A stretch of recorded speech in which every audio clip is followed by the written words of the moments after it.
سینسرائن rapid action صرف 60 seconds میں آرام دیتا ہے. میں ریکمینڈ کرتی ہوں سینسرائن ریپڈ ایکشن کا روزانہ باقاعدگی سے استعمال. پیشنٹس واپس آ کے بتاتے ہیں اٹ ورکس. السلام علیکم، میرا نام ڈاکٹر افشان علی ہمدانی ہے. میں ایک کنسلٹنٹ میڈیکل اسپیشلسٹ ہوں. میری graduation king Edward medical university کے 2006 بیچ کی ہے. اپنی FCPS کی ٹریننگ میں نے 2016 میں بے نظیر بھٹو ہسپتال راولپنڈی سے مکمل کی تھی. میں نے Royal college of physician UK کا ممبرشپ کا ایگزام بھی پاس کر رکھا ہے.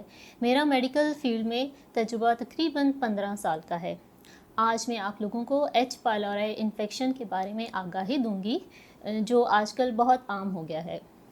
جیسا کہ آپ سب جانتے ہیں کہ ہمارے معدے میں کھانا ہضم کرنے کے لیے ہائیڈروکلورک ایسڈ بنتا ہے جو کہ تیزاب کی ایک قسم ہے.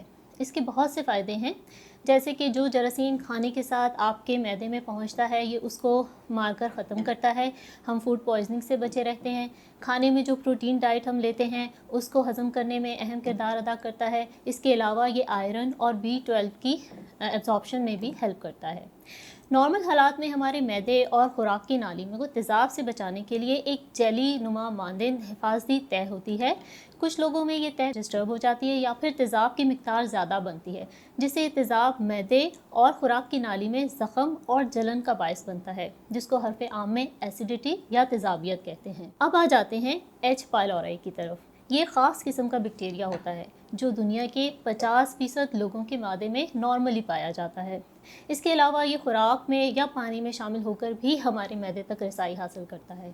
یہ بیکٹیریا ہمارے معدے کے تیزاب سے بچ جاتا ہے کیونکہ اس کے پاس ایک خاص قسم کا انزائم یوریز ہوتا ہے جو کہ تیزاب کو نیوٹرلائز کر دیتا ہے. یہ بیکٹیریا ہمارے معدے میں چھوٹی آنت میں گڑھے بنا کر کالونیوں کی شیپ میں رہتا ہے. 20% لوگوں کو یہ بیکٹیریا کوئی نقصان نہیں پہنچاتا. یہ بیکٹیریا ہمارے نظام ہضم کو کئی طرح سے متاثر کر سکتا ہے، جس میں موسٹ کامن جو ڈیزیز ہے اسے ہم پیپٹک السر ڈیزیز کہتے ہیں، جس میں یہ بیکٹیریا معدہ یا چھوٹی آنت میں زخم کرتا ہے یا السرز کرتا ہے. اس کے علاوہ اگر یہ انفیکشن ہمارے معدے میں کافی عرصے تک رہے تو یہ خطرناک بیماریوں کا بھی باعث بن سکتا ہے، جیسے کہ معدے کا کینسر، ایڈینو کارسینوما یا پھر مالٹ سیل لمفوما کر سکتا ہے. آج کل یہ انفیکشن ہماری سوسائٹی میں بہت عام ہو چکا ہے. اس بیماری میں ایسیڈیٹی اور السر کی علامات کے ساتھ مریض ہمارے پاس آتا ہے. معدے اور آنت کے السر کی علامات میں سینے کی جلن، سانس کا اکھڑنا، بھوک کی کمی، کبھی کبھار وزن میں بھی کمی اور پیٹ درد، جو کہ آنت کے السر میں خالی پیٹ زیادہ ہوتا ہے اور کھانے سے مریض کو افادیت ہوتی ہے، اور معدے کے السر میں مریض خالی پیٹ تو ٹھیک رہتا ہے لیکن کھانا کھانے کے بعد اسے شدید درد کا سامنا کرنا پڑتا ہے. مریض کئی سالوں سے ایسیڈیٹی یا السر کی ادویات استعمال کر رہا ہوتا ہے جس سے یا تو وقتی طور پر آرام آتا ہے یا پھر کچھ عرصے بعد دوبارہ وہ علامات ہو جاتی ہیں یا پھر السر ٹھیک ہی نہیں ہو پاتا. ایسے مریضوں میں ضروری ہے کہ ہم H. pylori کا ٹیسٹ کریں اور بروقت علاج کریں تاکہ یہ بیکٹیریا ہمارے معدے سے مکمل طور پر ختم ہو جائے. زیادہ پرانے انفیکشن میں خون مسلسل تھوڑی مقدار میں معدے کے زخموں سے ضائع ہوتا رہتا ہے اور مریض خون کی کمی کا شکار ہو جاتا ہے. معدے کے السر میں مریض کھانا کھانے سے ڈرتا ہے کیونکہ کھانے سے اس کو درد ہوتا ہے، اس کی وجہ سے اس کا وزن کم ہو جاتا ہے. اگر معدے یا آنت کا زخم زیادہ گہرا ہو جائے اور کسی بڑی رگ کو متاثر کر لے تو اس سے ایک دم بہت سا خون ضائع ہو سکتا ہے جو خون کی الٹیوں کا باعث بھی بن سکتا ہے اور بڑے پیشاب کا رنگ کالا سیاہ کر سکتا ہے. اس طرح اگر زخم بہت گہرا ہو جائے تو آنت پھٹ بھی سکتی ہے. ان دونوں صورتوں میں فوراً ایمرجنسی ٹریٹمنٹ کی ضرورت ہوتی ہے. H. pylori کو ٹیسٹ کرنے کے لیے ہمارے پاس بہت سے طریقے ہیں، جس میں ہم خون کے اندر اس کی اینٹی باڈیز دیکھ سکتے ہیں، بڑے پیشاب میں اس کا اینٹیجن چیک کر سکتے ہیں، یوریا بلڈ ٹیسٹ کر سکتے ہیں، یا پھر معدے میں اینڈوسکوپ ڈال کر ڈائریکٹ وہاں سے سیمپل لے کر اس کا ٹیسٹ بھی کر سکتے ہیں.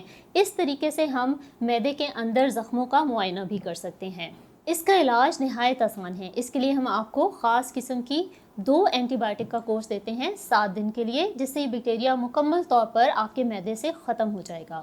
اس کے ساتھ ہم 6 ہفتے کے لیے کوئی بھی ایسڈ بلاکر میڈیسن دی جاتی ہے تاکہ آپ کے معدے میں ایسڈ کی پروڈکشن کو کنٹرول کیا جا سکے، معدے میں زخم اور السرز پائے جاتے ہیں وہ ٹھیک ہو جائیں. امید ہے میری اس ویڈیو سے آپ کی معلومات میں اضافہ ہوا ہوگا. اگر آپ بھی مسلسل تیزابیت کا شکار ہیں اور ایسڈ بلاکنگ میڈیسن لے کر تنگ آ چکے ہیں تو آج ہی اولیڈاک کے پلیٹ فارم سے آن لائن یا پھر کلینک میں اپائنٹمنٹ بک کروائیں تاکہ آپ کی کنڈیشن کے مطابق آپ کو ٹیسٹ تجویز کیا جا سکے اور بروقت علاج ممکن بنایا جا سکے اور آپ اس بیکٹیریا سے مکمل طور پر نجات حاصل کر لیں اور اس بیماری سے ہونے والی کمپلیکیشن سے بھی محفوظ رہیں. مجھے اجازت دیجیے. فی امان اللہ. پاکستان کے ٹاپ ڈاکٹرز کے ساتھ اپوائنٹمنٹ بک کریں، وہ بھی پیشنٹ فیڈ بیک دیکھتے ہوئے. آج ہی اولا ڈاک ایپ ڈاؤن لوڈ کریں. اولا ڈاک، ڈاکٹر کا اپوائنٹمنٹ آسانی سے.